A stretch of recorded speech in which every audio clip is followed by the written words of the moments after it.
Hello and welcome back once again to Steven Sir Makes It Easy, where me, Steven Sir, tries to make your life a little bit more simpler with concepts concerning accountancy and finance. Before I get started with the task for the day, very quickly a few reminders. You can connect with us on our Facebook page, our Instagram ID as well as the Twitter handle. And the most important one is the Telegram channel given above. If you have not installed Telegram on your mobile phone and you are a subscriber of the channel, it's my request, please get connected to the Telegram channel above, join it, so that this particular Telegram channel is used for official communication to inform you, to update you about the lectures that will be premiered the next day, as well as the most important thing, the PDF of the question and answer, whatever is coached and tutored on this particular platform will be shared at the end of that particular chapter, so that you can download it and use it for your future reference basis. Also, if you do intend to purchase the textbook from which the necessary questions are explained during the various lectures, the purchase link is provided in the description of every lecture. And most importantly, if you have missed out the past tense, that is the last lecture, there is an I button given above. Please click it, watch that particular lecture, and then you can come here. Very importantly, at the end is, if you have not subscribed to our YouTube channel, please do make that a task for the day and subscribe to our channel, and together with that also press the bell icon so that Mr. YouTube notifies you about lectures which are uploaded on this particular platform. That's as far as the reminders are concerned. Let me get started with today's lecture. आप सभी का स्वागत है Steven sir makes it easy पे, जहां पर आज हम analysis and interpretation of financial statement के एक और क्वेश्चन को सॉल्व करेंगे। ओके, इसके पिछले करीबन 10 लेक्चर्स में बैलेंस शीट क्या होता है, रेवेन्यू स्टेटमेंट क्या होता है, ये मैंने समझाया है, और वो बैलेंस शीट और रेवेन्यू स्टेटमेंट को किस तरह आपको सॉल्व करना है पूरी रीति से आपको समझाया गया है। फिर हमने कुछ ऐसे क्वेश्चंस लिए जहाँ पर हमने बैलेंस शीट अलग से, रेवेन्यू स्टेटमेंट मतलब P&L ट्रेडिंग अकाउंट अलग से। पिछली बार जो मैंने एक प्रॉब्लम लिया था, मैंने पूरा फाइनल अकाउंट्स एक साथ में सॉल्व किया, मतलब दोनों बैलेंस शीट और रेवेन्यू स्टेटमेंट। आज मैं वही चीज़ रिपीट कर रहा हूँ, थोड़े और एक बेटर क्वेश्चन के साथ में। मेरे पीछे आपको नज़र आता है एक क्वेश्चन जिसमें लिखा गया है फॉलोइंग ट्रायल बैलेंस। ये बहुत इंपॉर्टेंट है। मेरे पीछे है ट्रायल बैलेंस जिसमें वो डेबिट का टोटल है 678 380, और मेरे पीछे जस्ट बिहाइंड मी अगर आप देखो तो वापस से है 678 380। What does this mean? Debit में एक लिस्ट है, क्रेडिट में एक लिस्ट है। लिस्ट किसका है? वेल, पढ़ के देखते हैं, मार्किंग करते हैं। वेरी वेरी नेसेसरी, आपको मार्किंग करना है। कंपनी का नाम है कैस्टलॉयज प्राइवेट लिमिटेड। ये है फॉर द ईयर एंडेड 31 मार्च 2017। आप आपके फॉर्मेट को, कौन से फॉर्मेट को? रेवेन्यू स्टेटमेंट के फॉर्मेट को और बैलेंस शीट के फॉर्मेट को सामने रखो। क्यों के? वेल, दिखा देता हूं मैं क्यों के। लैंड एंड बिल्डिंग के लिए आप क्या मार्किंग करोगे जी? ये टेंजिबल एसेट है। Plant and machinery, furniture and fixture, दोनों टेंजिबल एसेट है। फैक्ट नहीं है, फिक्स्ड एसेट टेंजिबल। प्रिलिमिनरी, ये बैलेंस शीट के मिसलेनियस एक्सपेंसेस में जाता है। कॉलन एरियर में भी पहली बार है। शेयर कैपिटल जो होता है, इक्विटी प्रेफरेंस, उसमें से ये माइनस होता है। शेयर फॉरफीचर आएगा तो प्लस, क्योंकि कॉलन एरियर वो कैपिटल है जो आपको नहीं मिला। 20 पर शेयर राइट नाउ, वो 20 पर शेयर की चिंता आप ना करें, क्योंकि उसका असर इसके सोल्यूशन पे नहीं होगा। बट येस, एक शेयर का कॉलन एरियर 20 रुपया है। ओके, तो ये जाएगा -SC, मतलब share capital. Cash in hand एक क्विक करंट एसेट है। गवर्नमेंट बॉन्ड ये एक इन्वेस्टमेंट है। ये 9880 जो आपको दिखता है ये बुक वैल्यू है, और 10,000 जो दिखता है वो है market value, sorry face value.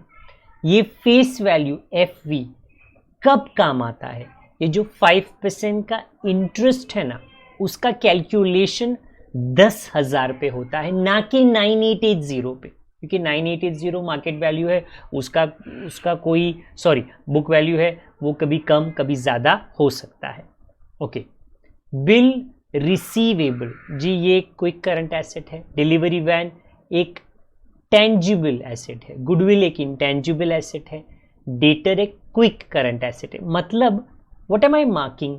मैं बैलेंस शीट के मार्किंग कर रहा हूं। आगे परचेसेस, अभी दुनिया बदल गई, ये COGS है। एडवर्टाइजिंग ये सेलिंग का खर्चा है। सेल्स रिटर्न सेल्स से माइनस होता है। लीगल चार्जेस ये ऑफिस का खर्चा है। कैरेज इनवर्ड और वेजेस ये दोनों COGS है। This question is a combo question. You have to know a balance sheet and the markings. You have to know a revenue statement and the markings. Next, इसके लिए मेरा ये request था आपसे, फॉर्मेट सामने रखो ताकि जो मैं आपको मार्क करवा रहा हूँ वो आपको सामने दिखे। नेक्स्ट, रेट्स रेंट ऑफिस का है। फर्स्ट डे का स्टॉक ओपनिंग COGS। प्रीपेड कुछ भी कहो, वो नॉन क्विक करंट एसेट होता है। ट्रेड एक्सपेंसेस ऑफिस का खर्चा। Repair to plant and machinery, वो तो जहाँ पे मशीन है वहीं पे होगा ना, मतलब फैक्ट्री में, तो COGS। इंटरिम डिविडेंड आप किसको पे करते हो? शेयर होल्डर को। डिविडेंड पेड एक अप्रोप्रिएशन होता है। और सैलरी ऑफिस। ये थे डेबिट के मार्किंग। मार्किंग में ज़्यादा टाइम, ज़्यादा सोच, ज़्यादा एनर्जी आपको स्पेंड करना है, क्योंकि अगर मार्किंग सही होगी ओनली देन सोल्यूशन आप सोच सकते हो कि सही आएगा, क्योंकि ये जो सोल्यूशन है वो थोड़े हाई लेवल के रहते हैं। क्रेडिटर जो क्रेडिट में है वो है current liability. Reserves and surplus में जाएगा। ये P&L नॉर्मली रिजर्व है, बट आप देखिए ये ओपनिंग बैलेंस है, ये क्लोजिंग नहीं है। क्लोजिंग जाता है रिजर्व्स एंड सरप्लस में। जो हम ढूंढेंगे तो ये ओपनिंग का क्या करूं, ये है रिटेन्ड अर्निंग ओपनिंग, ये रेवेन्यू स्टेटमेंट में हम लिखते हैं। बैंक ओवरड्राफ्ट नॉन क्विक है। रिटर्न आउटवर्ड परचेस रिटर्न है, तो परचेस में से माइनस, मतलब COGS। सेल्स तो सेल्स ही होता है। शेयर कैपिटल, इसमें से आपको कॉलिनरियर माइनस करना है, भूल मत जाना। Debentures borrowed fund. ओके, ये हुआ आपका ट्रायल बैलेंस का मार्किंग। बट अगर ये एक फाइनल अकाउंट्स का क्वेश्चन है, there has to be adjustments. Don't worry, adjustments भी है।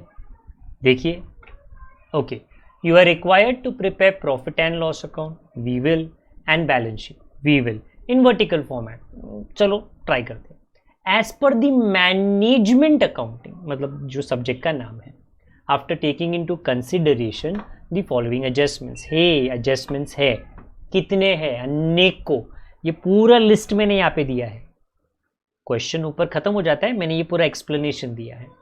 First, depreciation on plant and machinery. कहाँ कहाँ पे फर्स्ट एंड सेकेंड इफेक्ट होगा? देखो, 165,600 इज मशीनरी, उसका 5% आप कैलसी पे कर सकते हो, कैलकुलेशन का बवाल नहीं है। मैं बता रहा हूं कि लिखना कहाँ पे है। देखो, पहले तो COGS में आएगा, सेकेंड जहाँ पे प्लांट आएगा उसमें से माइनस। ओके, तो ये फर्स्ट सेकेंड इफेक्ट। ये पहले अपने दिमाग में spend more time in the question. अगर कोई एक्टर, डायरेक्टर आया, सर पिक्चर है, काम करोगे? हाँ काम करूँगा, चल शूटिंग चालू कर। अरे कहानी पढ़ा नहीं, डायलॉग पढ़ा नहीं, कुछ नहीं, ऐसे ही गया शूटिंग के लिए। देख पिक्चर पिट गई तेरी पिक्चर। कहानी पढ़ना चाहिए था ना, डायलॉग पढ़ना चाहिए था ना। हाँ, तो वही है। तो भैया पहले ये कहानी की डिस्कशन हो रही है, पिक्चर बाद में सुपर हिट है, बट पहले कहानी का डिस्कशन, कहानी समझ लो। ओके, फर्नीचर एंड फिटिंग्स का डिप्रिसिएशन 7.5%। देखो, ये तो पहले आएगा ऑफिस के कैटेगरी में और उसके बाद फर्नीचर से माइनस। डिलीवरी वैन का 20%, वो आएगा सेलिंग के कैटेगरी में, बाद में डिलीवरी वैन से माइनस। क्लोजिंग स्टॉक कहाँ पे आएगा, एक तो COGS में, दूसरा non quick current asset. Proposed final dividend 6%, यहाँ पे लिखा है मैंने पेड अप कैपिटल, वो मैं आपको थोड़ी देर में दिखाता हूँ कि पेड अप कैपिटल क्या है। बट फाइनल डिविडेंड आप किसको देते हो, शेयर होल्डर्स को, आप उनको प्रॉमिस करते हो। इसके लिए एक तो अप्रोप्रिएशन है, दूसरा quick current liability, because you have to fulfil the promise.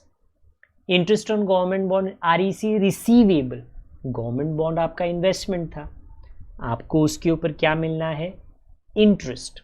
कितना, वेल वो पहले पेज पे लिखा गया था 5%, वो फेस वैल्यू पे कैलकुलेट करना है, 9880 पे नहीं, जो बुक वैल्यू था उस पे नहीं।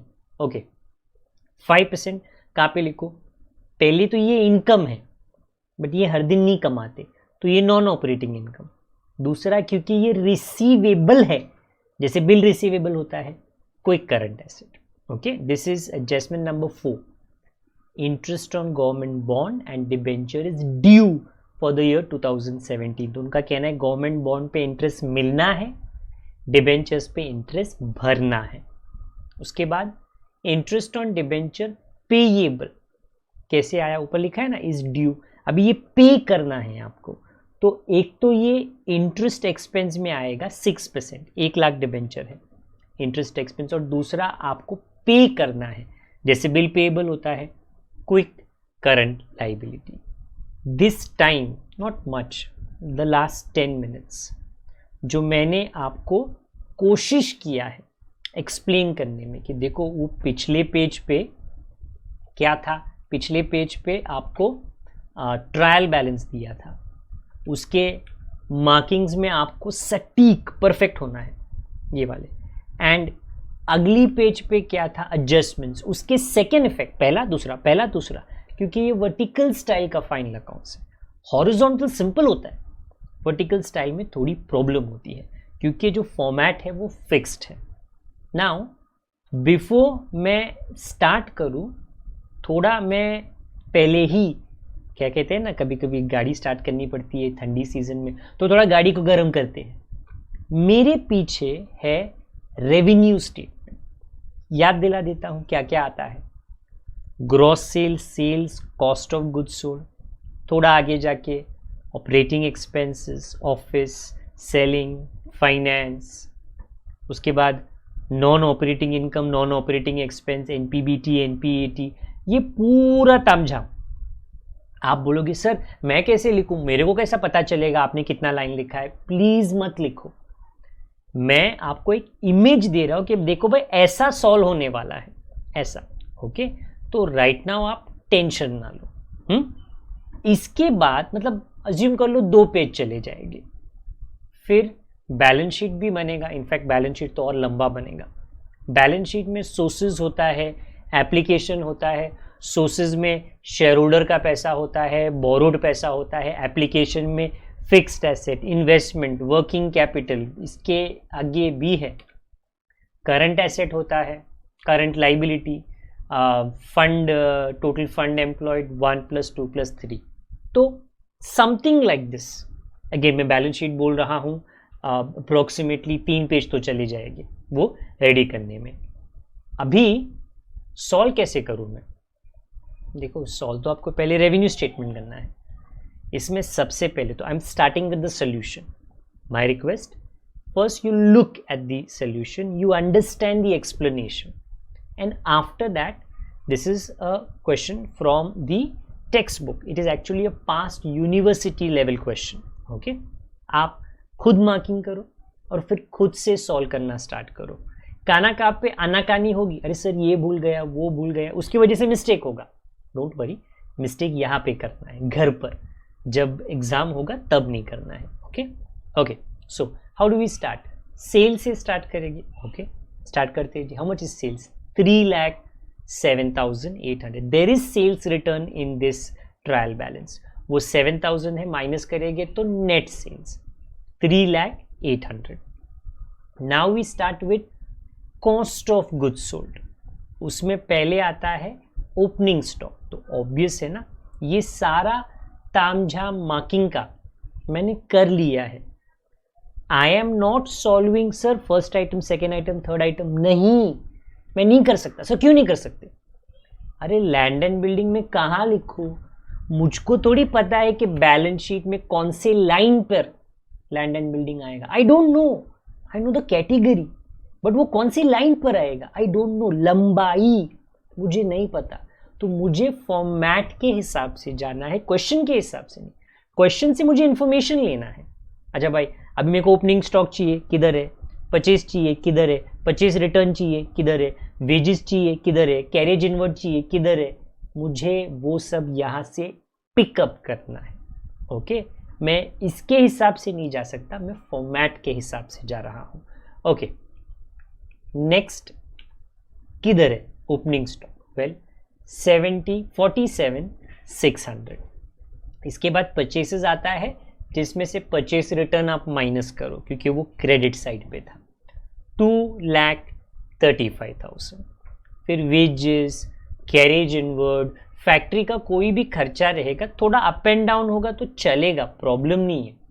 Carriage inward 3,700, wages 23,200, repair to plant and machine. All of this you should have analysed it. आपको सोच के रखना चाहिए, ये आएगा, ये आएगा, ये आएगा, ये आएगा। इसके बाद आपको when you look at the question, आप बोलोगे सर अब तो खत्म हो गया COGS, इसमें तो कुछ नहीं है। यस, इसमें नहीं है, ये जो मेरे पीछे है ना, इसमें नहीं है, बट डेफिनेटली इसमें क्या है? First line depreciation on plant and machinery, थोड़ा बीच में क्लोजिंग स्टॉक। हाँ, तो वो भूलना मत सर, वो एडजस्टमेंट में तो एडजस्टमेंट करना पड़ेगा ना। क्या पूरा घूम फिर के आओगे फिर एडजस्टमेंट करने के लिए? तो वर्टिकल में तो ऐसा ही है, विदाउट राइटिंग दैट आइटम आप आगे कैसे जाओगे? आपका आंसर रॉन्ग आएगा। So now you have to do depreciation on plant and machinery and after that minus the closing stock. तो these are the first effect. Second effect है sir अभी कर लो, अभी कैसे करूँ? मुझे नहीं पता कि डेप्रिसिएशन किधर लिखना है बैलेंस शीट में, नहीं मुझे पता है कौन से लाइन में लिखना है, नहीं पता। क्लोजिंग स्टॉक किधर आएगा? Non quick current asset, line का पता नहीं है, तो रुकना पड़ेगा। इसके लिए मैंने लिख के रखा है कि हाँ, फर्स्ट इफेक्ट देना है, सेकेंड इफेक्ट देना है, फर्स्ट इफेक्ट देना है, सेकेंड इफेक्ट देना है। ओके, इसका मैंने प्लस माइनस किया, आपको COGS पता चलेगा 2,64,440। इसको ग्रॉस प्रॉफिट से, नेट सेल से माइनस किया, ग्रॉस प्रॉफिट आ गया 36,360। ओके, मैं फॉर्मेट के बारे में डिस्कशन नहीं कर रहा हूँ क्योंकि वो मैंने बहुत बार पढ़ाया है। अभी ऑपरेटिंग एक्सपेंसेस में ऑफिस का खर्चा, अगेन क्वेश्चन में आपको झांकना पड़ेगा, क्या है क्वेश्चन में?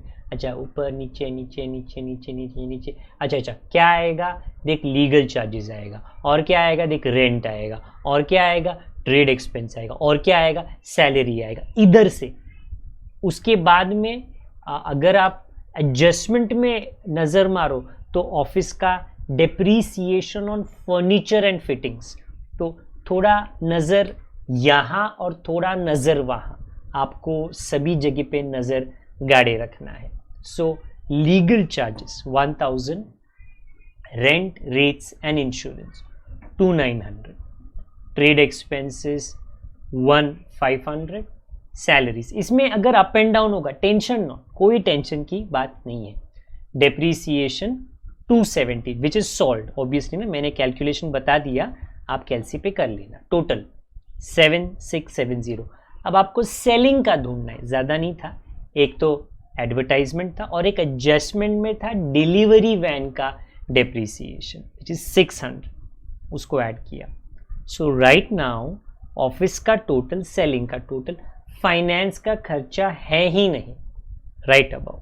सो total operating expenses A + B + C 10,810, वो ऊपर वाला 10,810 जो खर्चा है, और आपका ग्रॉस प्रॉफिट जब आप सबट्रैक्ट करो आपको आएगा ऑपरेटिंग प्रॉफिट बिफोर इंटरेस्ट। मैंने ऊपर लिखा है कि क्या माइनस करने से आया, इसको OPBI कहते हैं, 25,550। इसके बाद इंटरेस्ट का एक्सपेंस आता है, जिसके अंदर आपके एडजस्टमेंट में आपको नजर आएगा इंटरेस्ट ऑन डिबेंचर। डिबेंचर एक लोन होता है। तो अगर आपको अगेन मैं थोड़ा पीछे भी आपको दिखा सकता हूं, सर प्रूफ क्या है, देखो ये प्रूफ है। इसमें अगर आप कहाँ पे देखो, interest paid, interest on debenture, everything as a proof. Accounts is a science, it is absolutely not, Steven sir ने बोला तो रहेगा, no, it has a proof. हाँ, तो सब चीज़ हमेशा डिस्प्ले पे होता नहीं है, बट चलो बता सकता हूँ मैं। हाँ, so this is what I have to write. तो चलो वो लिख दिया, वो भी उसका first effect.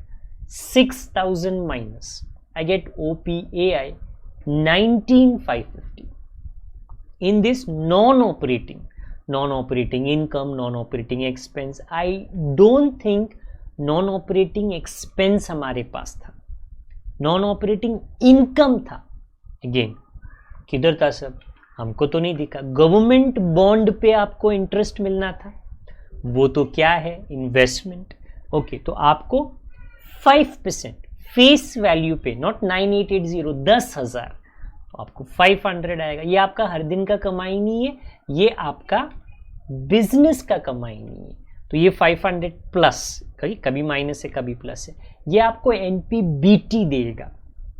Tax surprisingly I think question में है ही नहीं, तो माइनस करके आपको NPAT वही मिलेगा।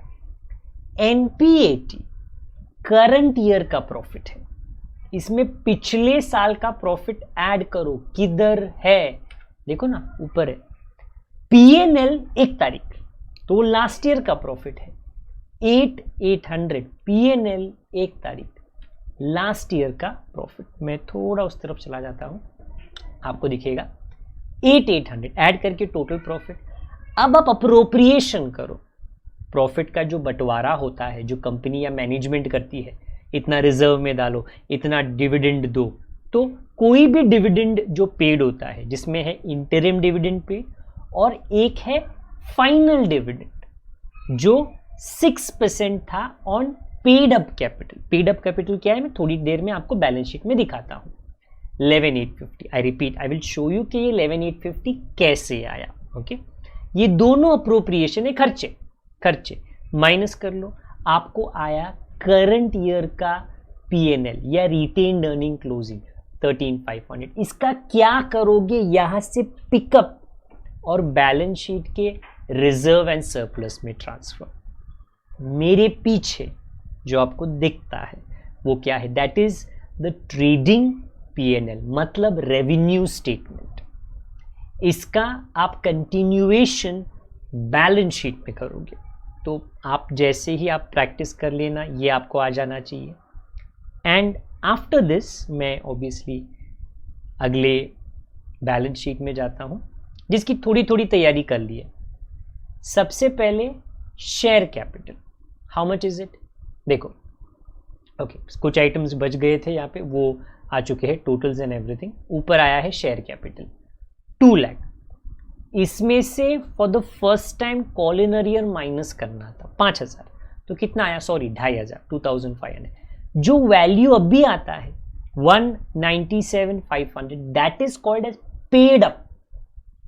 डिविडेंड जो था 6% का डिविडेंड था ना, वो कैलकुलेट हुआ है 197,500 पे, 2 लाख पे नहीं, क्योंकि कुछ बच्चे करते हैं 2 लाख पे क्यों नहीं करने का है सर, क्योंकि 2 लाख हमको मिला ही नहीं है। कुछ लोगों ने, शेयर होल्डर ने कॉलिनर ईयर कराया, मतलब उन्होंने पैसे नहीं दिए, वो 2500 हमने माइनस किया, तो मिलता है पेड अप कैपिटल। फिर आता है रिजर्व्स एंड सरप्लस। इसमें एक तो रिजर्व्स था 15000 और फिर जो हमको PNL मिला क्लोजिंग, वो यहाँ पे आया, तो ये टोटल हो गया। फिर है मिसलेनियस एक्सपेंसेस, इसमें प्रिलिमिनरी एक्सपेंसेस था जिसे माइनस करना है आपको। चलो हमने माइनस कर लिया 4900। A plus B minus C, ये है शेयर होल्डर्स फंड्स, कितना आता है 221,100। बोरोड फंड, बाहर वाले का पैसा, उसमें आपको लोन डिबेंचर्स लिखना है। वी हैड डिबेंचर्स, कितना 1 लाख। तो शेयर होल्डर्स का पैसा 221,100, आउटसाइडर्स का पैसा 1 लाख, टोटल कितना 3,21,100। This is one side of the balance sheet. Okay, I understand कि सर आज गाड़ी कुछ ज़्यादा ही फास्ट जा रही है. I had to give more time in explaining the question. I am not expecting you to solve with me, I am expecting you to solve after me. मैं आपको मार्गदर्शन दे रहा हूँ, इस तरह क्वेश्चन पढ़ो, इस तरह समझो, इस तरह मार्किंग करो, but solving on your own only will make you realise कि आप कितने पानी के अंदर हो और कितने पानी के बाहर. अभी एप्लीकेशन, इसमें टेंजिबल आएगा, इसमें सबसे पहले लैंड एंड बिल्डिंग. आप बोलोगे सर नहीं मैंने तो प्लांट एंड मशीनरी लिखा, चलेगा, लैंड एंड बिल्डिंग बाद में लिख लेना. ऊपर प्लांट एंड मशीनरी क्यों इनर कॉलम में, क्योंकि डेप्रीसिएशन उसका second effect. Okay, outer column में आंसर.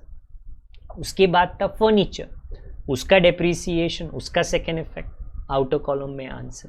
फिर था डिलीवरी वैन, उसका डेप्रीसिएशन उसका सेकेंड इफेक्ट, आउटर कॉलम में आंसर.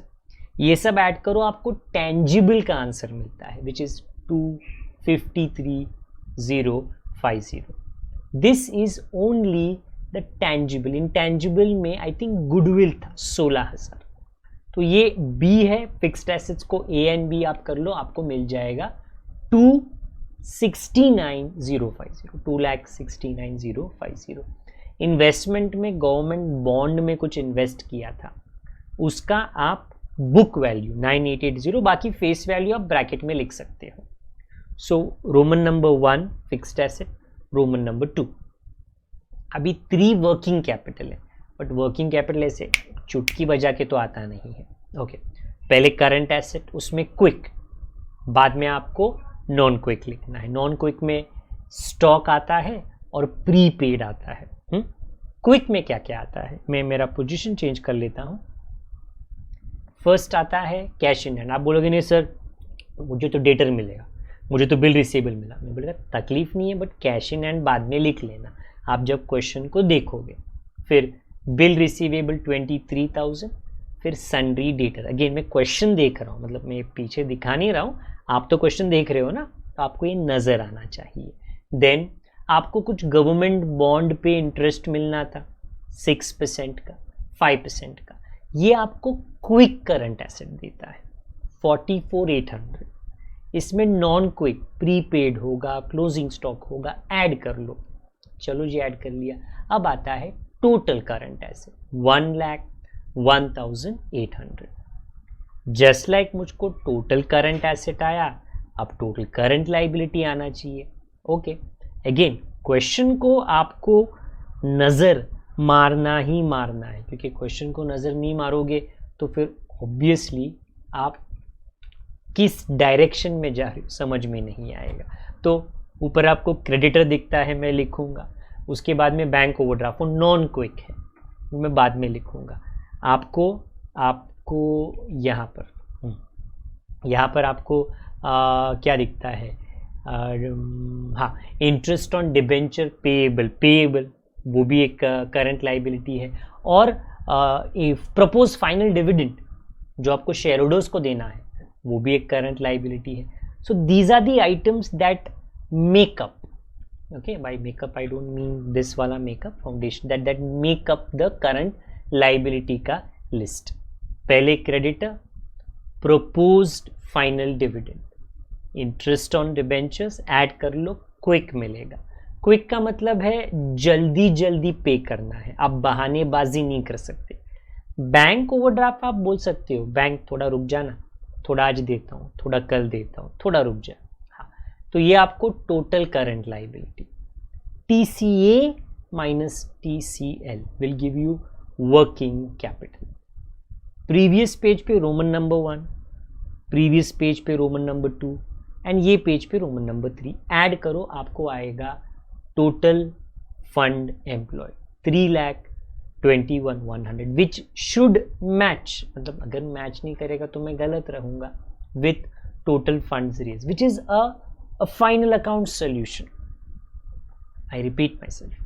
स्टेप 1 क्या किया, पहले तो हमने क्वेश्चन देखा और फॉर्मेट सामने रख के मार्किंग किए, सारे मार्किंग. इसके बाद में हमने एडजस्टमेंट्स देखा और समझा कि फर्स्ट टाइम कहाँ पे लिखना है, सेकेंड टाइम कहाँ पे लिखना है। ये फर्स्ट टाइम तो याद रहेगा, सेकेंड टाइम भूल जा सकते, तो लिख लिया यहाँ पे, तो यहाँ पे एक रिकॉर्ड रह गया। इसके बाद में हमने रेवेन्यू स्टेटमेंट से स्टार्ट किया और पूरा फॉर्मेट फॉलो करके क्लोजिंग बैलेंस तक आए। ये क्लोजिंग बैलेंस हमने बैलेंस शीट में रिजर्व्स में लिखा और बाकी का जो फॉर्मेट है उसके हिसाब से हमने आइटम्स प्लेस किए। अगर फंड रेज्ड और फंड एम्प्लॉयड सेम आता है देन ऑब्वियसली हमारा सोल्यूशन करेक्ट है, जो है करेक्ट, मेरा यकीन आप माने। आप अपने आप से ये सॉल्व करने की पूरी कोशिश करें। तो ये लेक्चर को बंद कर लेना, ओके। हाँ, रेडी रख लेना कि किधर किधर गड़बड़ हो जाएगा, सर ने क्या बताया, सर ने क्या बताया, वो आप हमेशा देख सकते हो। कोई डाउट क्वेरी रहेगी जो कमेंट बॉक्स है ना, बिंदास उसमें आप पूछ लेना, ओके। तो आज के लिए इतना ही, अगली बार ये लेक्चर आगे जाएगा, ये नहीं इसमें से थोड़ा चेंज हम करेंगे, ओके। और जो कॉमन साइज स्टेटमेंट होता है वो मैं आपको बताऊंगा कि वो क्या है, ओके। दैट इज़ इट आज के लिए। अगर पुराने हो तो लेक्चर के जो लिंक है दूसरों के साथ प्लीज़ शेयर करें। आपके ही सपोर्ट के साथ में ये लेक्चर थोड़ा थोड़ा आगे, ये चैनल थोड़ा आगे जा रहा है और हमारी पूरी कोशिश है, और आपके पुश, आपके थोड़े धक्के से ये चैनल और बहुत लोगों तक काम आ सकेगा। नए हो तो सब्सक्राइब कर लीजिए और बेल आइकन को दबा दीजिए। टेलीग्राम चैनल के साथ में जुड़ जाइए ताकि आपको वहाँ पर आपको कुछ देना नहीं है, सिर्फ लेना है।